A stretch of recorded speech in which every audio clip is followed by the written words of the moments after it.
the German soldier couldn't stop staring at the American private's trash. Oberstleutnant Hans Schmidt, a 28-year-old Wehrmacht officer captured near the Rhine in March 1945, watched in disbelief as a young GI from Iowa casually tossed away half a chocolate bar, a nearly full pack of Camel cigarettes, and the remnants of instant coffee still steaming in a tin cup. Schmidt had been eating sawdust bread and acorn coffee for 6 months. His daily tobacco ration, when it came at all, consisted of 3 cigarettes made from floor sweepings and dried leaves. The coffee, if you could call it that, was roasted grain that tasted like burnt dirt, and this American, this boy who looked barely old enough to shave, was throwing away more wealth than Schmidt had seen in a year. The chocolate alone represented a month's wages on the German black market. The cigarettes were currency more valuable than Reichsmarks. And the coffee, real coffee with that unmistakable aroma, was something Schmidt hadn't tasted since 1942. What Schmidt didn't understand, what none of the German prisoners of war could comprehend, was that this wasn't special treatment or propaganda display. This was standard issue. Every American soldier from private to general received these items regularly. It wasn't a privilege, it was logistics, and it represented an industrial and organizational capability so vast that it had doomed Germany from the moment America entered the war. This is the story of how cigarettes, chocolate, and coffee became symbols of American material superiority, how German prisoners confronted the reality of fighting an enemy with unlimited resources, and how these small comforts revealed the fundamental difference between fighting for survival and fighting with abundance. The German military supply system had been deteriorating since 1942, but by late 1944 it had collapsed into chaos. Hauptmann Friedrich Weber, captured at the Battle of the Bulge in January 1945, later described the contrast in stark terms during his interrogation at the prisoner processing centre in Reims. For 3 weeks before capture, my company received no hot food. Ammunition was rationed. We had 20 rounds per man. Medical supplies were non-existent. Men with frostbite wrapped their feet in newspaper. We burned furniture to stay warm. Our last tobacco issue was 2 weeks prior, 4 cigarettes per man, made from what tasted like dried horsehide. Then, I watched American soldiers dig foxholes while smoking cigarettes continuously. They threw away butts that were barely smoked. Their rations came in boxes that included candy, coffee, cigarettes, and chewing gum. Every man had these things, not officers, not special troops, everyone. I realized then that we had been fighting an enemy we never understood. The foundation of this material abundance was the American industrial system, transformed by war into the most productive economy in human history. By 1943, the United States was producing 60% of all Allied munitions while simultaneously raising the civilian standard of living. But beyond bullets and bombs, America committed unprecedented resources to feeding and supplying its soldiers with a level of comfort unknown in military history. The cigarette issue alone revealed the scale of American logistics. By 1944, the US military was distributing 7 cigarettes per man per day as standard ration. This wasn't a luxury or morale boost in official terms. It was classified as essential supply, shipped with the same priority as ammunition. The weekly tobacco ration for each soldier included 50 cigarettes, or substitute tobacco products if preferred, all provided free of charge. The procurement numbers were staggering. The military purchased over 350 billion cigarettes during the war years. That's billion with a B. To put this in perspective, the entire German tobacco industry produced approximately 80 billion cigarettes annually at peak wartime production, and most of those went to the civilian population. America was buying cigarettes for its military alone, at a rate that exceeded total German national production by more than 4 times. The cigarette contracts went to American tobacco companies, Philip Morris, R.J. Reynolds, Liggett and Myers, Brown and Williamson, and others. These companies devoted substantial portions of their production to military contracts, selling at reduced rates and often donating additional cigarettes through organizations like the USO and Red Cross. Popular brands like Camel, Lucky Strike, and Chesterfield became synonymous with American GIs. The packaging even changed to support the war effort. Lucky Strike famously altered its package design from green to white, claiming Lucky Strike Green has gone to war, though this was primarily a cost-saving measure that doubled as effective marketing. For German prisoners, encountering this abundance was psychologically devastating. Feldwebel Otto Braun, captured in North Africa in 1943, later recounted his first hours in American custody. We were searched and processed. The American sergeant offered me a cigarette, a whole cigarette, unbroken from a fresh pack. I thought it was interrogation technique, softening me up before questioning. I took it carefully, expecting it to be snatched away. He lit it for me, then gave me 3 more and told me to keep them. Through an interpreter, I asked what he wanted to know. He looked confused and said, "Nothing, it's just smokes." An hour later, they gave us all another cigarette. Then with evening meal, another. I realised this was simply how they operated. They had so many cigarettes they gave them away without thought. At that moment, I understood Germany had lost the war. Any nation that could give captured enemies unlimited cigarettes had resources we couldn't imagine. The chocolate ration was equally revealing of American industrial capacity and military philosophy. The D ration, officially called the emergency ration, included a 4-ounce chocolate bar designed by Hershey Company in cooperation with the Army Quartermaster Corps. The specifications were precise. The bar had to weigh exactly 4 ounces, provide 600 calories, withstand temperatures of 120 degrees Fahrenheit without melting, and taste just slightly better than a boiled potato so soldiers wouldn't eat it except in emergencies. Captain Paul Logan, the Army officer who liaised with Hershey, later explained the reasoning. We didn't want it to taste too good. If it was delicious, men would eat their emergency rations when they got hungry, rather than saving them for true emergencies. So we deliberately made it dense, hard, and only moderately palatable. But even this deliberately unappetizing chocolate was luxury beyond imagination to German soldiers. Hershey produced over 3 billion D-ration bars during the war, along with additional tropical bars designed for Pacific theatre conditions. The production required 100,000 pounds of chocolate daily just for military contracts, in addition to maintaining civilian production. The Germans, by contrast, had virtually eliminated chocolate from military rations by 1942. Cocoa was imported, requiring precious foreign currency and shipping capacity that Germany didn't have. By 1943, chocolate in Germany was a black market item costing 50 Reichsmarks per small bar, equivalent to a week's wages for a factory worker. Soldiers hadn't seen real chocolate since the early war years. Lieutenant Werner Schultz, captured in Italy in 1944, described his reaction to American rations. During processing, they gave us a meal: canned meat, crackers, fruit cocktail from a tin, and a D-ration chocolate bar. I saved the chocolate for 3 days, cutting tiny pieces to make it last. An American guard noticed and brought me 3 more bars. He said, "We got tons of these, eat up." I couldn't believe it. I asked through the interpreter if this was special treatment for officers. He laughed and said, "Every private in the army gets these." Later, I watched Americans throw away half-eaten chocolate bars, things we would have killed for. They discarded as trash. I sat in that prisoner cage eating chocolate and realized that everything we had been told about American weakness and decline was lies. This nation, giving chocolate to its enemies, was stronger than we had ever imagined. But perhaps nothing symbolized the gap between German and American logistics more profoundly than coffee. To understand its significance, you must understand what coffee meant to soldiers on both sides. Coffee was more than a beverage. It was warmth in the cold, alertness in exhaustion, a taste of home in misery.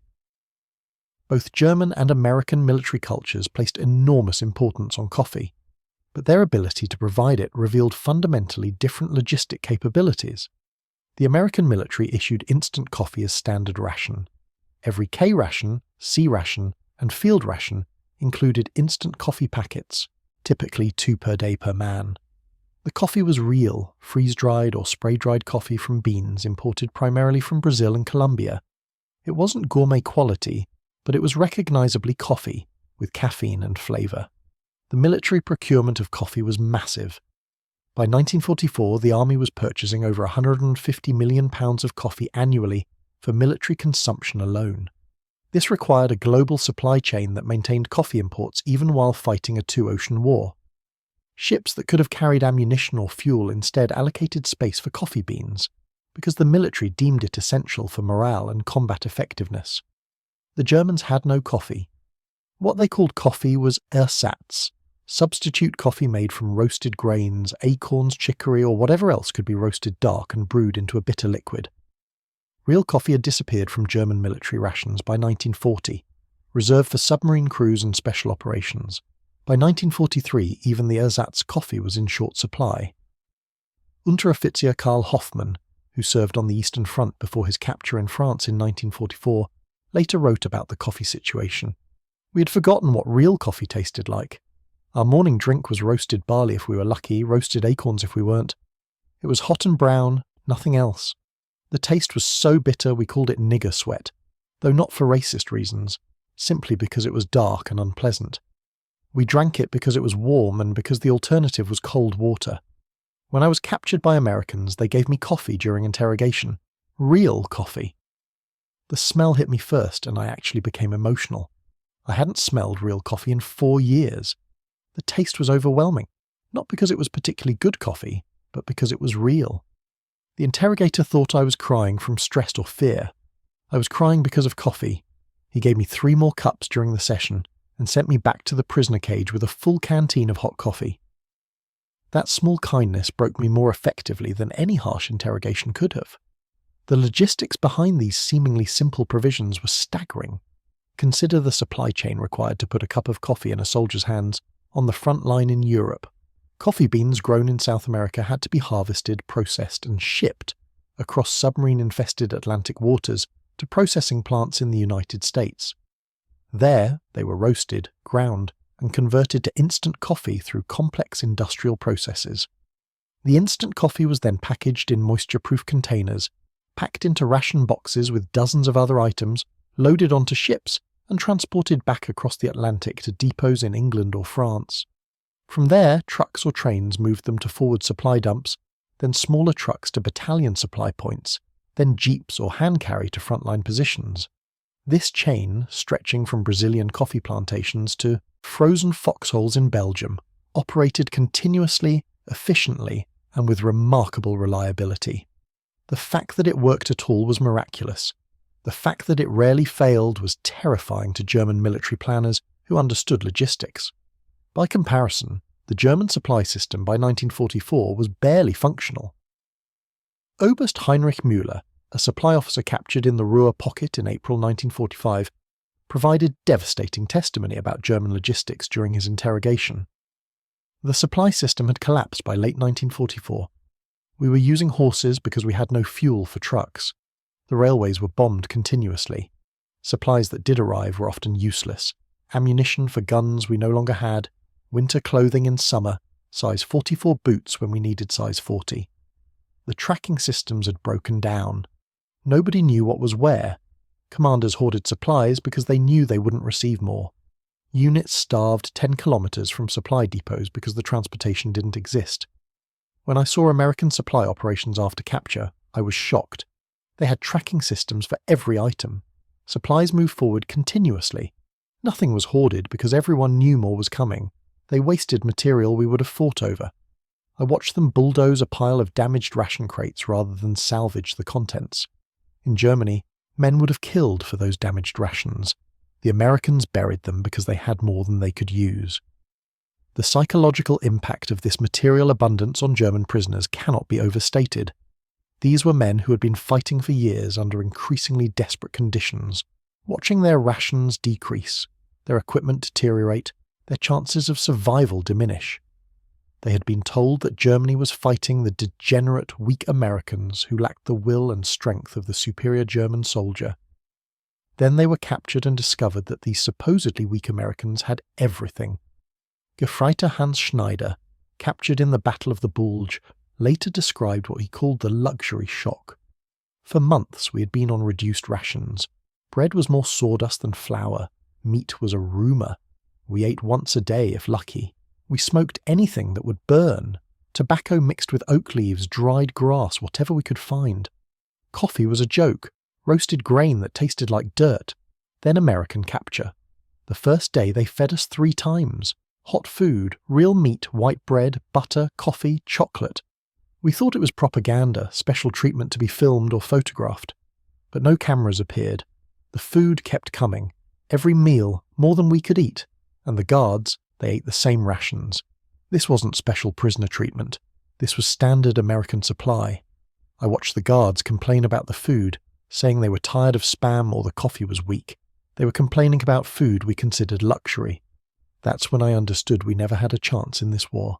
The American military's commitment to feeding its soldiers well was both practical and philosophical. Practically, well-fed soldiers fought better, had higher morale, and suffered fewer health problems.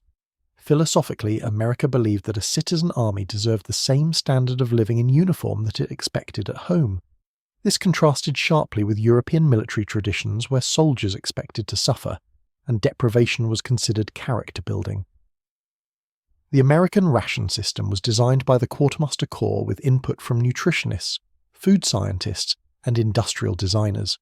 The goal was to provide 4,000 calories per day with proper balance of proteins, fats, and carbohydrates. But beyond nutrition, the rations had to be portable, durable, palatable, and varied enough to prevent menu fatigue. The result was a system of different ration types for different situations. The A ration was fresh food, served when units were in garrison or had full field kitchens. The B ration was packaged or preserved food for field preparation.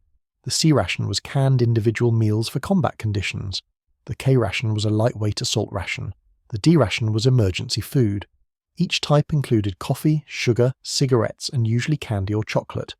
Even the least desirable ration, the C ration, which soldiers often complained about, was luxury to German prisoners.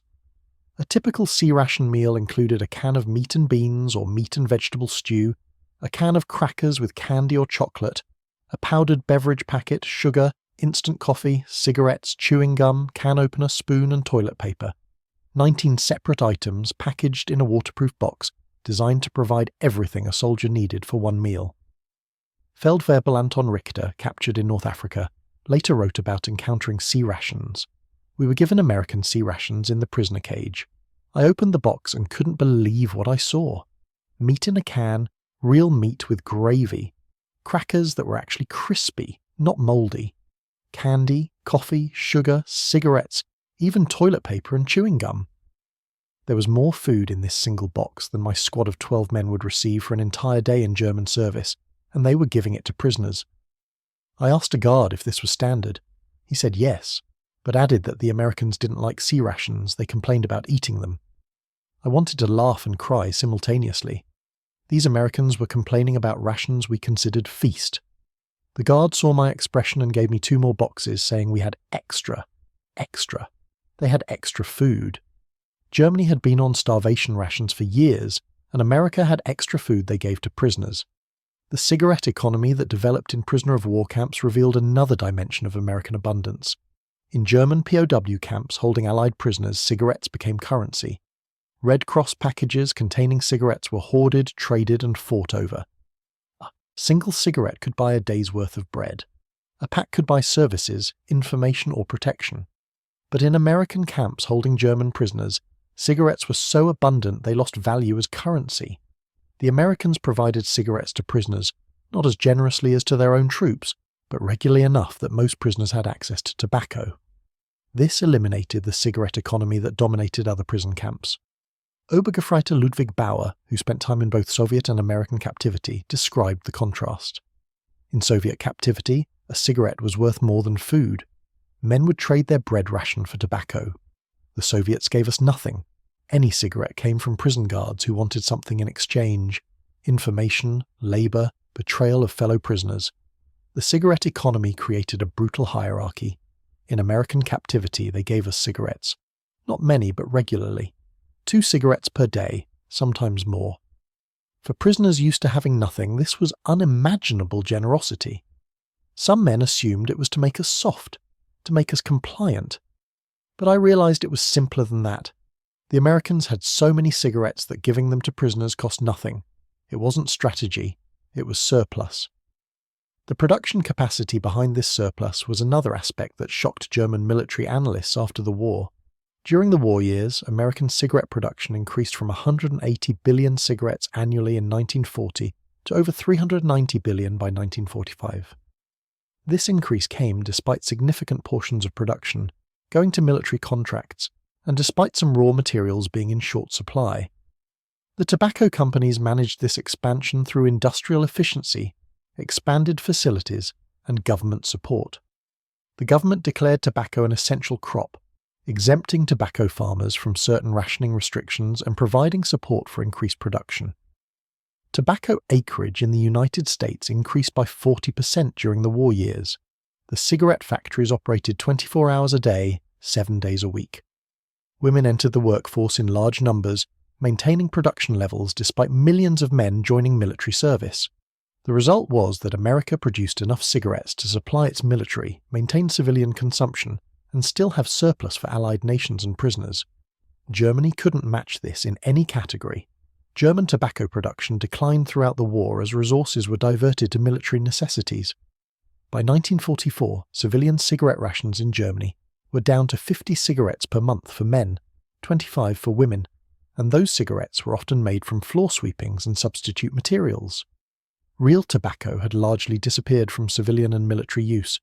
The implications were clear to anyone analysing the broader war. If America could maintain surplus in something as non-essential as cigarettes, what did that mean for truly critical supplies? If they could ship cigarettes around the world while fighting a global war, what did that say about their logistics? If they could give cigarettes to prisoners while German soldiers went without, what did that reveal about relative industrial capacity? The chocolate situation was similarly revealing. Hershey's production capacity expanded dramatically during the war. The company built new facilities, hired thousands of new workers, and reorganized production to meet both military and civilian demand. At peak production, Hershey was producing over 24 million D-ration bars per week, in addition to maintaining substantial civilian chocolate production. The company employed over 8,000 workers by 1945, many of them women who had never worked outside the home before the war. The production lines operated continuously, with 3 shifts covering 24 hours. The bars moved through production so rapidly that Hershey could fulfill an army order for 1 million bars in less than a week. Germany had nothing comparable. German chocolate production, already limited by cocoa import restrictions, had essentially ceased for civilian and military use by 1943. The industrial facilities existed, but the raw materials didn't. Cocoa beans came from tropical regions that Germany couldn't access due to Allied naval blockades. Attempts to develop chocolate substitutes using local materials failed to produce anything palatable. German food scientists experimented with carob, roasted soybeans, and various nut pastes, but none replicated chocolate's taste or psychological satisfaction. For German prisoners eating American chocolate, the experience was often emotional. Obergefreiter Franz Weber later wrote, "The chocolate tasted like childhood, like peacetime, like everything we had lost. I ate it slowly, trying to make it last, remembering when chocolate was normal. Then I watched American soldiers eating chocolate bars while walking, talking, working, not even thinking about it. Something we treasured as precious memory, they consumed without thought. This casual abundance hurt more than any interrogation. The coffee situation, perhaps more than cigarettes or chocolate, represented the fundamental difference between American and German logistics. Coffee required a global supply chain functioning across thousands of miles of ocean, through submarine-infested waters, maintained continuously despite the demands of total war. America managed this while simultaneously supplying 2 complete theatres of operation on opposite sides of the world. The coffee procurement system was managed by the Quartermaster Corps with the same efficiency as ammunition supply. Contracts were negotiated with coffee-producing nations in South America, primarily Brazil, Colombia, and Central American countries. These contracts guaranteed prices and quantities, ensuring stable supply. The coffee was shipped in specially designed cargo vessels that minimized exposure to moisture and contamination. At American ports, the coffee went to processing facilities where it was roasted, ground, and converted to instant coffee through spray drying or freeze drying processes. The instant coffee technology was relatively new, developed in the 1930s and refined for military use in the early war years. The process removed water from brewed coffee, leaving crystallized coffee solids that would reconstitute when mixed with hot water. The result wasn't as good as fresh brewed coffee, but it was far superior to any substitute, and it was shelf-stable and lightweight. By 1944, the military was distributing over £260 million of coffee and coffee products annually. This figure included instant coffee, ground coffee for rear area kitchens, and coffee concentrate for large-scale preparation. The logistics of shipping this much coffee while fighting a global war demonstrated American industrial capacity in miniature. Every pound of coffee represented petroleum spent on ships, steel used in containers, labour invested in processing, and transportation assets devoted to non-essential cargo. Yet the supply continued uninterrupted. German prisoners who encountered real coffee for the first time in years often had profound reactions. Unteroffizier Walter Krause later described his experience. "They gave us coffee during interrogation. I thought they had drugged it, that this was a technique to make us talk. The taste was so strong, so real, so unlike anything I had consumed in years, that I assumed it must be drugged." I asked the interrogator through the translator. He looked offended and said it was just coffee, regular army coffee, the same he drank every morning. He poured himself a cup from the same pot and drank it in front of me to prove it wasn't drugged. I drank mine slowly, and the caffeine hit me like electricity. I hadn't felt truly alert in months. Acorn coffee didn't provide energy, just warm bitterness. This was real coffee doing what coffee's supposed to do. I answered their questions, not because of interrogation pressure, but because the man had given me real coffee and treated me like a human being. I would have told him anything for another cup. The American approach to prisoner of war treatment, including providing cigarettes, coffee, and adequate food, was partly humanitarian and partly strategic. The Geneva Convention required proper treatment of prisoners, but America exceeded minimum requirements significantly. This served multiple purposes. Well-treated prisoners were more likely to provide intelligence. Word spread among German troops that American captivity meant food, safety, and decent treatment, encouraging surrender. It demonstrated to the world and to the American public that the United States fought cleanly and honorably. But it also revealed something fundamental about American strategic thinking. The United States understood that the war was fundamentally about industrial capacity and resources. Treating prisoners well cost relatively little, since the country had surplus to spare, while the psychological impact on enemy morale was significant. German soldiers near the end of the war increasingly preferred American capture to Soviet capture or fighting to the death. The material abundance they witnessed in American hands contributed to the collapse of German will to resist. Lieutenant Heinrich Koch, captured in March 1945, described the psychological impact. "We knew the war was lost, but we continued fighting partly from duty, partly from fear of what defeat would mean. We had been told the Allies would enslave us, starve us, treat us brutally. Then I was captured. The Americans gave me food immediately, hot coffee, cigarettes, medical treatment for a minor wound. They spoke to me courteously. They asked about my family and showed me pictures of their own families. That night in the prisoner cage, I had the best meal I had eaten in 6 months. Beef stew from a can, white bread, butter, coffee, chocolate. I slept on a cot with a blanket. The next morning, more coffee, more food. I realised that I was better fed as a prisoner than as an officer in the Wehrmacht. I thought about my men still fighting, eating sawdust bread and drinking acorn coffee, and I felt guilty for how well I was being treated. Then I felt angry at our leadership for lying to us about everything. The statistics of American food production during the war years are almost incomprehensible. Between 1940 and 1945, the United States increased agricultural production by 20%, while sending millions of farmers into military service. This was achieved through mechanization, improved farming techniques, and bringing marginal lands into production. The country simultaneously fed its own population, provided substantial food aid to allied nations, supplied a military of over 12 million men, and still maintained surplus. By 1944, the United States was producing 40% of all Allied military supplies, including food. American farms were producing over 100 million tons of grain annually, 11 billion pounds of meat, 120 billion pounds of milk, and proportional amounts of vegetables, fruits, and other foods. A significant portion of this production went to military rations.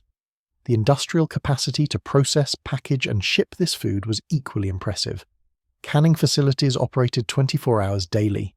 New factories were built specifically for military ration production. The Quartermaster Corps employed over 1 million civilians in supply and logistics operations by 1945. The result was that American soldiers ate better in combat than German soldiers ate in garrison. This wasn't simply about calories, though American rations provided more of those too. It was about variety, nutrition, and those small luxuries like coffee, chocolate, and cigarettes that made military life bearable. German military nutritionists studying American rations after the war concluded that the psychological impact of good food on morale and combat effectiveness was significant and had been underestimated by German military planners. A well-fed soldier with cigarettes and coffee fought better than a hungry soldier with nothing. The prisoner of war camps in America, where many captured Germans spent the remainder of the war, provided another shocking exposure to American abundance. These camps, scattered across the United States, held over 370,000 German prisoners by war's end. The conditions, while still prison, were comfortable by any military standard. Prisoners received 3 meals daily that exceeded German military rations. They had access to recreational facilities, libraries, and educational programs. They were paid for labour and could purchase additional items from camp stores. Many prisoners gained weight in captivity. Obergefreiter Josef Müller, who spent 2 years in a Texas camp, later wrote about the experience. We arrived expecting concentration camps, hard labour, starvation. Instead, we found barracks with heating, regular meals with meat and vegetables, coffee every morning, and working conditions better than civilian life in wartime Germany. We were paid 80 cents per day for farm labour. This seems small, but we could buy cigarettes, candy, soap, writing paper. I saved my money and bought a watch, while a prisoner of war. The American guards were mostly fair, sometimes friendly. They shared cigarettes, showed us pictures of their families, asked about Germany before the war. The cognitive dissonance was overwhelming. We had been taught that Americans were our enemies, weak, degenerate, unworthy. Instead, we found people remarkably similar to us, but living in unimaginable abundance. The camp was in Texas, a rural area, yet the local population had cars, radios, plenty of food. We worked on farms that used tractors and machinery we had never seen. The farmers complained about rationing, but their rationing meant limits on new car purchases and reduced sugar. Nothing compared to German deprivation. I realized that we had been lied to about everything. America wasn't weak. It was the strongest nation on earth, so strong it could fight a 2-ocean war while maintaining civilian prosperity and treating prisoners better than Germany treated its own soldiers. The cigarette, chocolate, and coffee abundance extended beyond prisoners to liberated populations in Europe. As American forces advanced through France, Belgium, and eventually Germany, civilians encountered American soldiers distributing these items freely. The famous photographs of American GIs handing out chocolate to European children became iconic images of liberation. But these weren't staged propaganda photos. American soldiers genuinely had enough cigarettes, chocolate, and candy to share with civilians. The K rations and C rations they carried included these items in surplus. Orders from Supreme Headquarters, Allied Expeditionary Force, actually had to instruct soldiers not to give away too much food and supplies to civilians because it was depleting military stocks faster than expected. The order wasn't particularly effective. American soldiers, many from modest backgrounds themselves, were generous with supplies. The impact on civilian populations was profound. Cigarettes became currency in occupied Germany. A pack of American cigarettes could buy services, information, even sexual favours. The black market cigarette economy valued American brands at 10 to 20 times their production cost. German civilians who had considered Americans culturally inferior discovered that these Americans had everything Germans lacked. Frau Elisabeth Hoffmann, who lived in Aachen when the Americans arrived in October 1944, later recalled, "We had been bombed, starved, and told that the Americans were barbarians. Then they arrived. Young men, many looking like boys but so well fed, so well equipped. They had everything. They shared coffee, gave chocolate to children, left cigarettes for the men. I watched one American soldier throw away half a cigarette. My husband picked it up after the soldier left. That half cigarette, trash to an American, was treasure to us." My husband cried as he smoked it, not from gratitude, from shame. We had been defeated by an enemy so rich it threw away what we prized. The industrial capacity that provided these luxuries also provided everything else the military needed. The same logistics system that delivered coffee to frontline troops delivered ammunition, fuel, spare parts, and medical supplies with equal efficiency.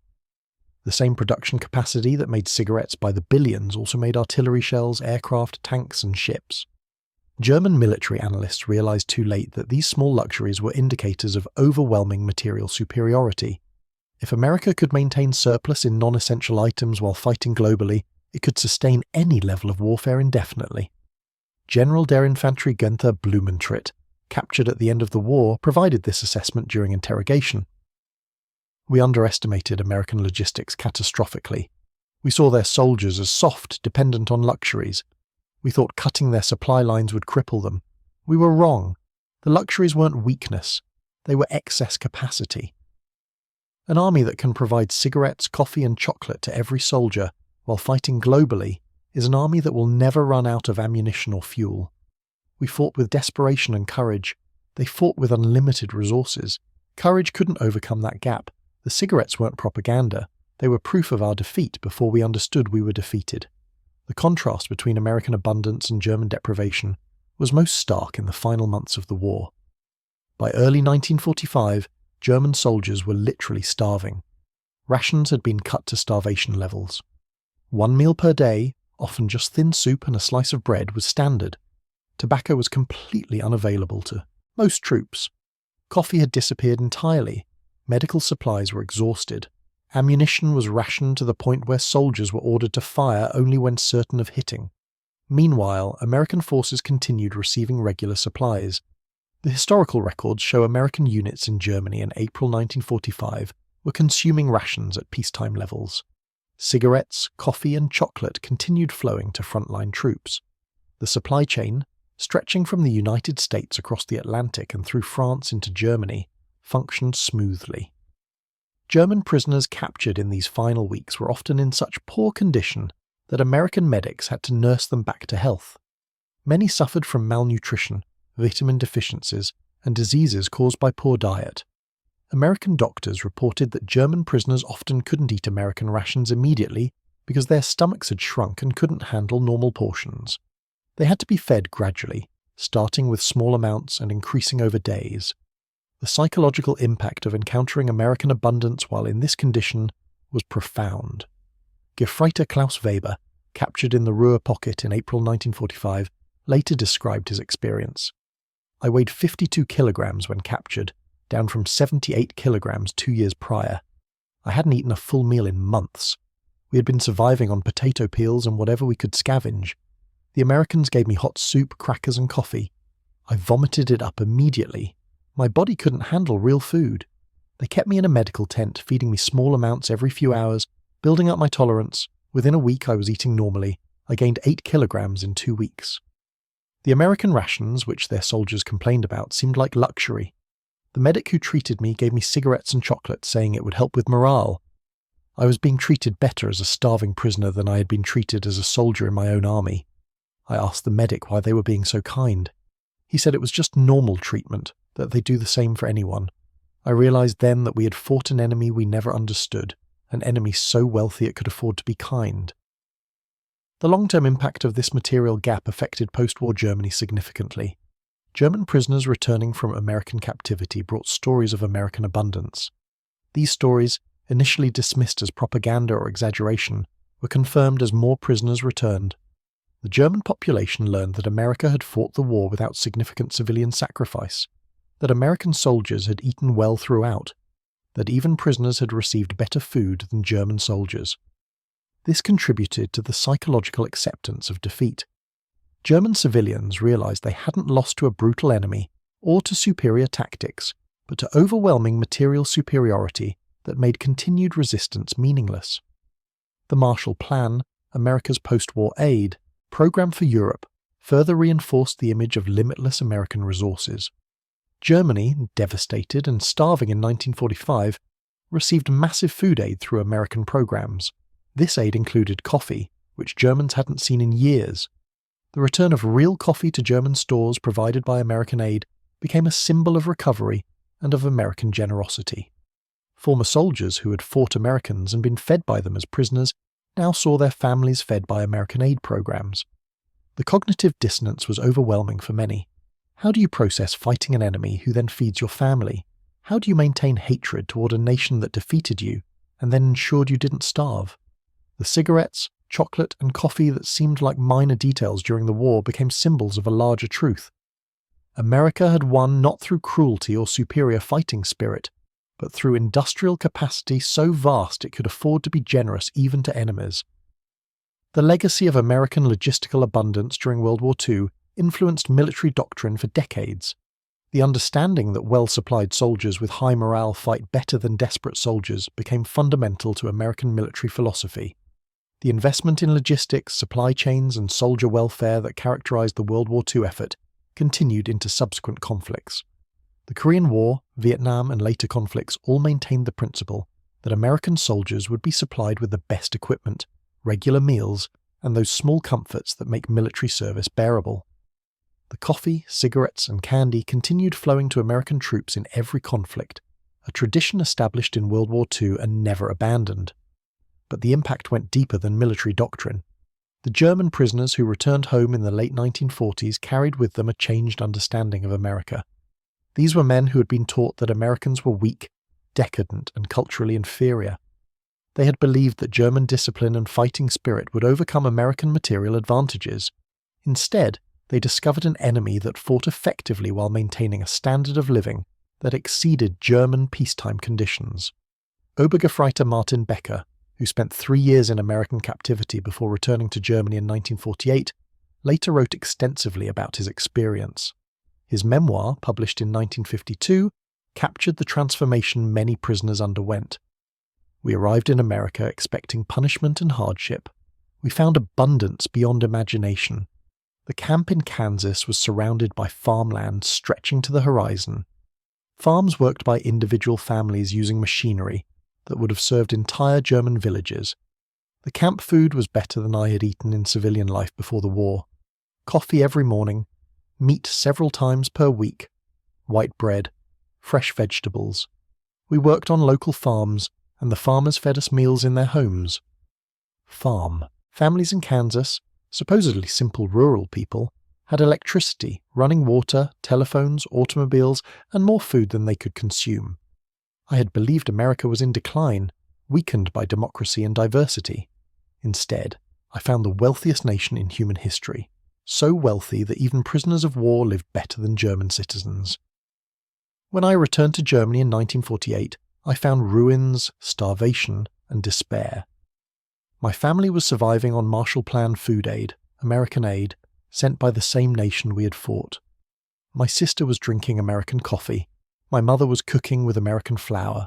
My father was smoking American cigarettes provided by relief agencies. We had lost everything, and our former enemy was feeding us. I spent the rest of my life trying to understand how we had been so wrong about everything. The statistical record supports these personal accounts. American agricultural and industrial production during the war years was genuinely unprecedented. The United States produced 297,000 aircraft, 86,000 tanks, 2 million trucks, 80,800 naval vessels, 87,000 landing craft, 600 merchant ships, 372,000 artillery pieces, 2.6 million machine guns, 20 million small arms, 41 billion rounds of ammunition, and quantities of every other war material that exceeded Axis production combined. Simultaneously, civilian consumption in America increased during the war years. Despite rationing, American civilians ate better in 1945 than in 1940 because increased agricultural production more than offset military demands. The average American worker earned more in real terms in 1945 than in 1940. Unemployment, which had been 14% in 1940, essentially disappeared by 1943. The United States fought a global war while improving civilian living standards.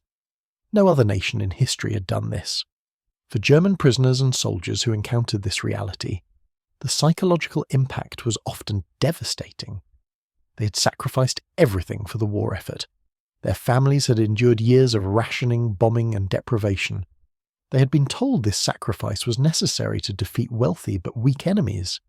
Then they discovered that the wealthy enemies hadn't sacrificed at all. American civilians had lived comfortably throughout the war. American soldiers had luxuries German soldiers could only dream of. And now, in defeat, Germany was dependent on American charity for survival. Hauptmann Friedrich Hessler, captured in 1944 and repatriated in 1947, described his return to Germany. "I barely recognized my country. Every city was ruins. The population was starving. My family home was destroyed. My wife and children were living in a basement, surviving on 1 to 200 calories per day from ration cards and whatever they could scavenge. I had gained weight in American captivity. I was healthy, well-fed, and wearing American-provided clothing. I had more in my pockets, cigarettes and chocolate from the camp store, than my family had seen in months. My children cried when I gave them the chocolate. They had never tasted chocolate. They were born during the war and had only known deprivation. I had to explain to my wife that I had been well treated as a prisoner, that the Americans had fed me 3 meals daily, that I had worked for pay and bought these items. She couldn't understand it. She asked why our enemies had treated me better than our own government had treated her and the children. I had no answer. The cigarette economy in post-war Germany revealed the full extent of German poverty and American wealth. American cigarettes became the primary currency in occupied Germany between 1945 and 1948, more stable and trusted than the Reichsmark or the new Deutsche Mark. A pack of American cigarettes could buy almost anything. A carton could buy major items, furniture, jewellery, even real estate in some cases. Women traded sexual favours for cigarettes. Families sold heirlooms for cigarettes. The black market ran on American tobacco. The exchange rates varied by location and time, but generally stabilised around these values by 1946. 1 American cigarette equaled 6 Reichsmarks. 1 pack equaled 120 Reichsmarks. 1 carton equaled 1/200 Reichsmarks. Since the average German worker earned about 300 Reichsmarks per month in 1946, a single carton of American cigarettes represented 4 months' wages. American soldiers, who received cigarettes free as part of their rations, had immediate access to wealth beyond anything available to German civilians. The opportunities for corruption were obvious, and black market trading between American soldiers and German civilians was rampant despite official prohibitions.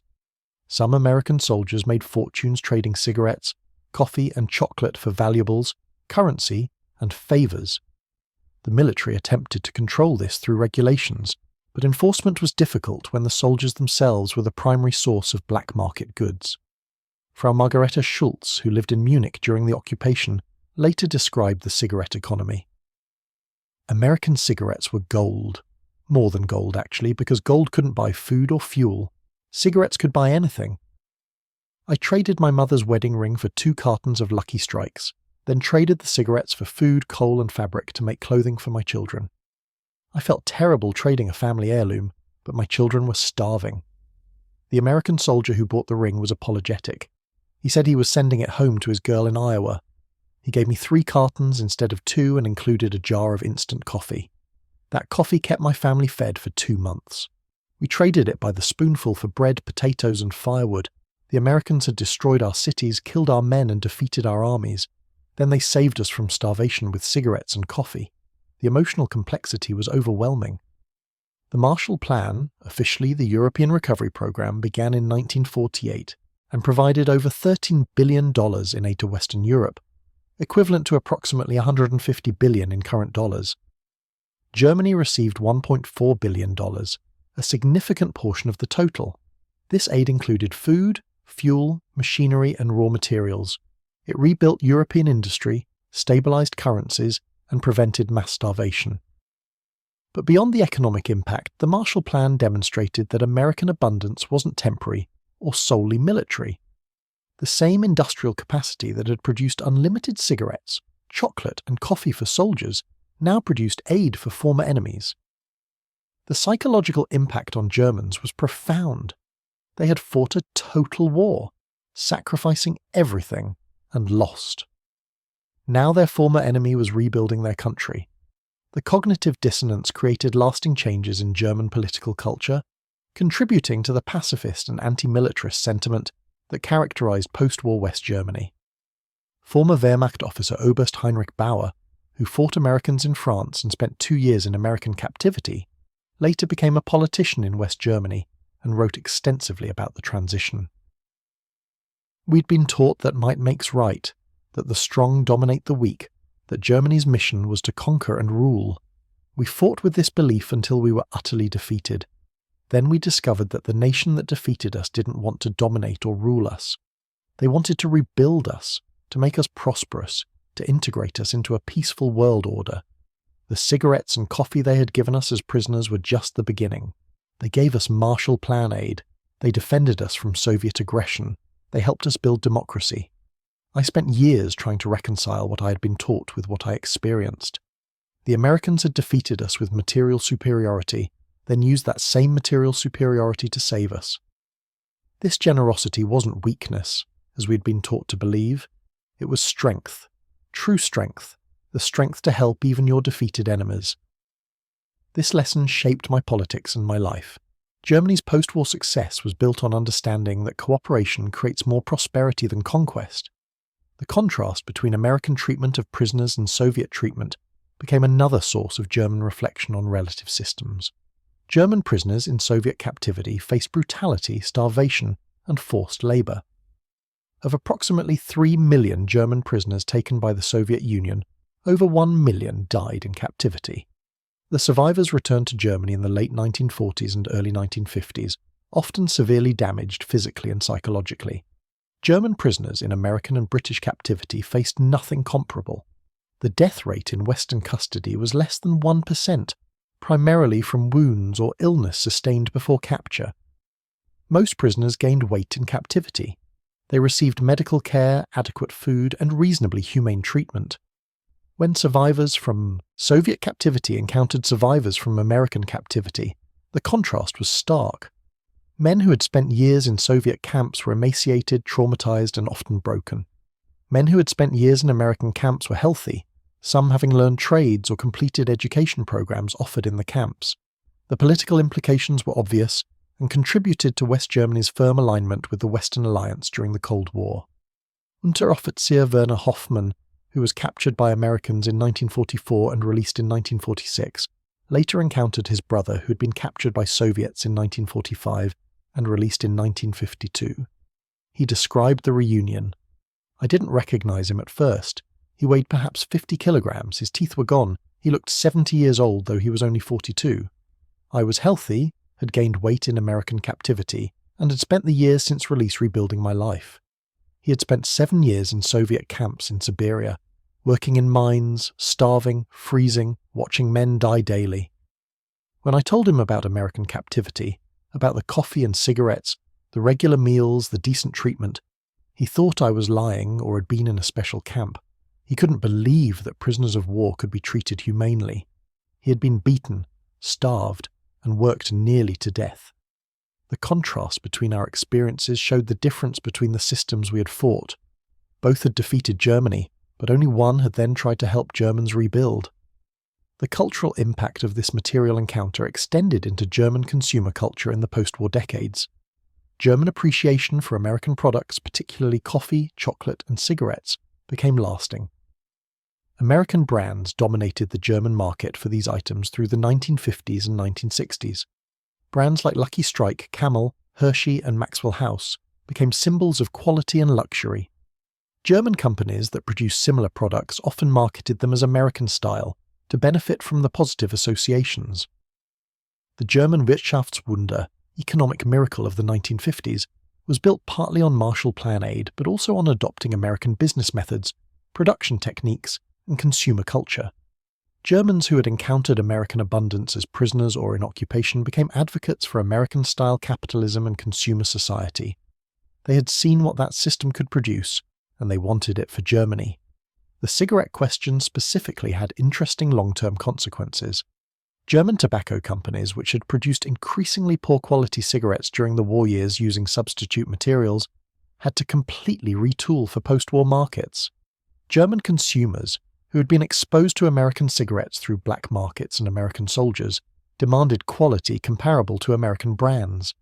This forced German manufacturers to improve quality, which required importing American tobacco and adopting American production methods. By the 1950s, German cigarettes had improved significantly, but American brands remained prestige items associated with quality and prosperity. The coffee story was similar. German coffee culture, which had been forced to accept substitutes for years, reverted to demanding real coffee after the war. The return of real coffee to German stores in 1948 and 1949, made possible by Marshall Plan aid and restored trade, became a powerful symbol of recovery. Coffee houses, which had served ersatz coffee throughout the war, began serving real coffee again. The moment when a cafe could advertise echte Kaffee, real coffee, was considered newsworthy in local papers. Germans who had forgotten the taste of real coffee over 7 years of substitutes found the experience emotional. The association between real coffee and American aid was explicit and lasting. Former Lieutenant Hans Werner, who had been served coffee during his interrogation in 1945 and remembered it as a turning point in his understanding of America, later owned a coffee import business in Hamburg. He described his motivation. "I wanted to bring to Germany the coffee that had shown me what prosperity meant. During the war, we drank roasted acorns and told ourselves it was acceptable. After tasting real American coffee as a prisoner, I could never accept substitutes again. When I returned to Germany and the economy recovered enough to support luxury goods, I started importing coffee. I wanted every German to have access to the real thing. Coffee became my symbol of the difference between deprivation and abundance, between the failed system we had fought for and the successful system that defeated us. Every cup of real coffee was a small reminder that peace and prosperity were better than war and sacrifice." The chocolate story included an interesting detail about Hershey's D-ration bars. After the war, many Germans who had encountered these bars as prisoners or through black markets wanted to buy them. Hershey received requests from Germany for the D-ration bars specifically. The company was puzzled because the D-ration had been deliberately designed to taste barely palatable, to discourage casual consumption. Why would anyone want to buy something designed to be unpleasant? The answer was psychological. For Germans who had received D-ration bars as prisoners or from American soldiers, the bars represented a moment of unexpected kindness, or first encounter with American abundance, or simply survival during desperate times. The taste, however unpleasant by American standards, was associated with relief, safety, or hope. Germans wanted to buy D-ration bars for the emotional associations, not the taste. Hershey eventually developed a similar bar for export markets, slightly improved in taste but maintaining the dense, rich character of the original. The long-term economic impact of America's logistical abundance during World War II extended far beyond cigarettes, chocolate, and coffee. The demonstrated ability to project power globally while maintaining industrial production and civilian prosperity established the United States as the dominant economic power for the remainder of the 20th century. The Bretton Woods system, established in 1944, created an international economic order centered on the dollar, backed by American economic strength. The Marshall Plan, while generous, also served American economic interests by creating prosperous trading partners and markets for American goods. The military alliances established during and after the war, NATO and bilateral agreements, were sustained by American willingness and ability to station troops globally and supply them at peacetime standards regardless of location. The lesson of World War II that America could sustain any level of effort indefinitely due to its industrial capacity shaped international relations for decades. Allies knew that American commitment meant material support. Enemies knew that confronting America meant facing unlimited resources. This psychological impact, established by small things like cigarettes and coffee, influenced strategic calculations throughout the Cold War. Soviet leaders, who had experienced American Lend-Lease during World War II and understood American production capacity, never directly confronted the United States militarily, despite ideological opposition. They had received over $11 billion in Lend-Lease aid, including 400,000 trucks, 12,000 armored vehicles, 11,000 aircraft, and massive quantities of food, fuel, and raw materials.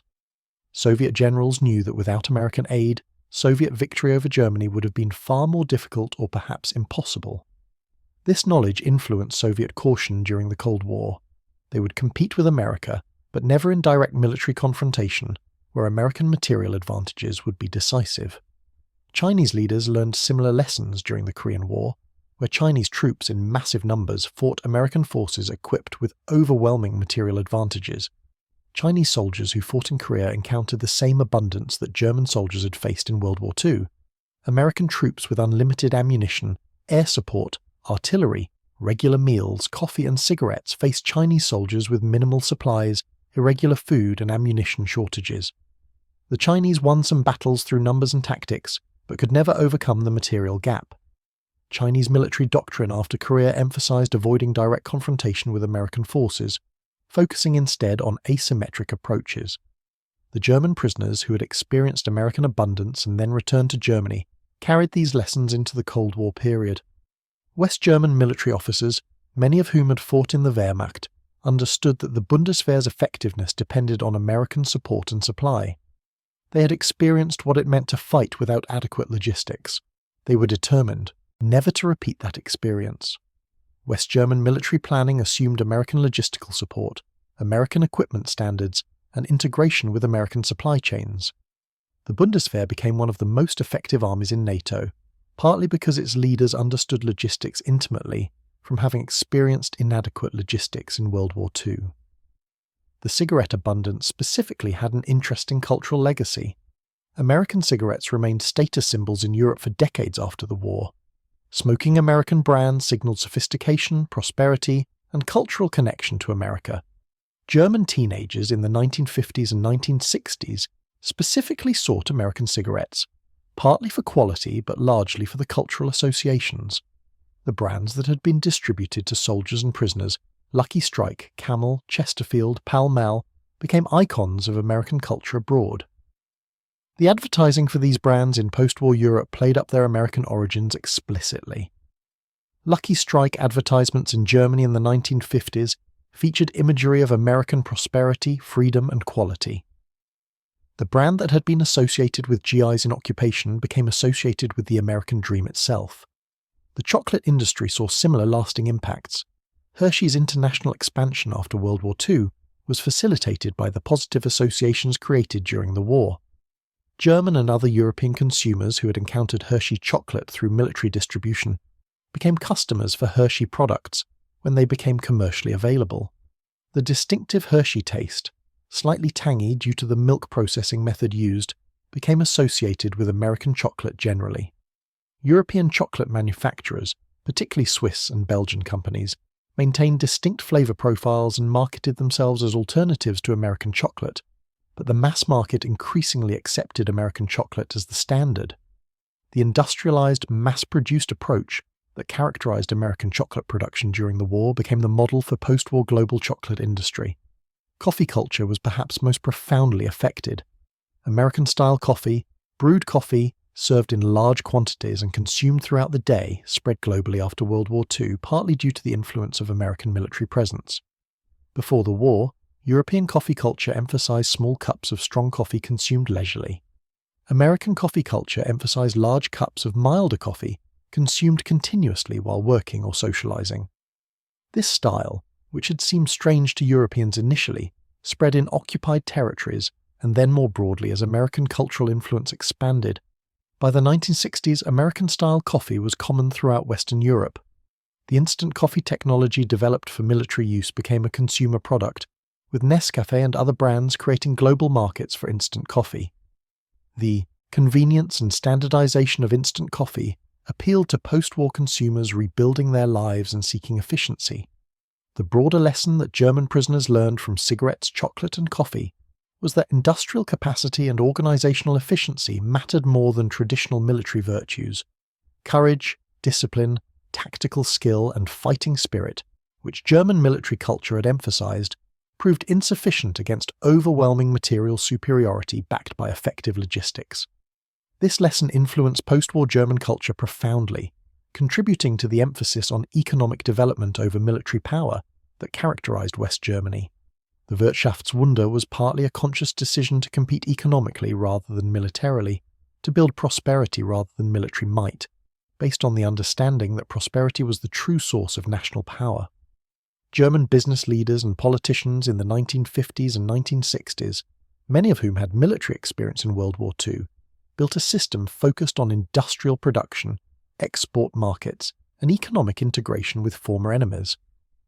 This approach, learned partly through the bitter experience of material defeat, made West Germany one of the world's most prosperous nations within 2 decades of total destruction.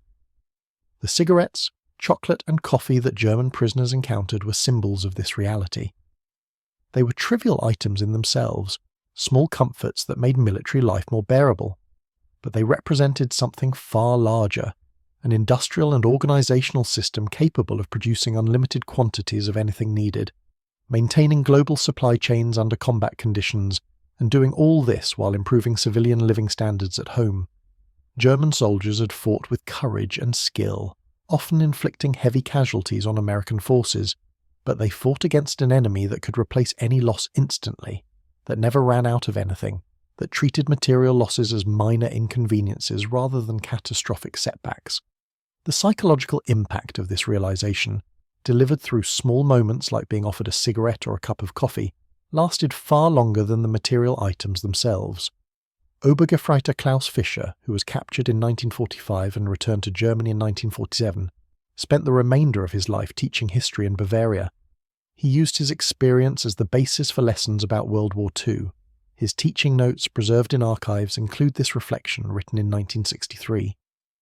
I tell my students that Germany lost World War II the day it began, though we didn't know it yet. We couldn't match American industrial capacity. We couldn't compete with American resources. We couldn't overcome American logistics. But I didn't understand this until I was captured and an American guard offered me a cigarette. Not as an interrogation technique, not as propaganda, simply because he had cigarettes and I didn't. That small gesture revealed everything. We were fighting an enemy so wealthy it could afford generosity even to prisoners, an enemy that had surplus while we had nothing. The cigarette taught me more about the war than any strategic briefing. It taught me that Germany had never had a chance, that our leaders had led us into a war we couldn't win, and that the future belonged to nations that built prosperity rather than pursued conquest. This lesson, learned through small kindnesses from former enemies, shaped my life and my teaching. I want my students to understand that true strength isn't military power. It's the industrial and organizational capacity to maintain prosperity and extend it to others. The cigarettes weren't weakness, they were strength, and we never understood that until it was too late.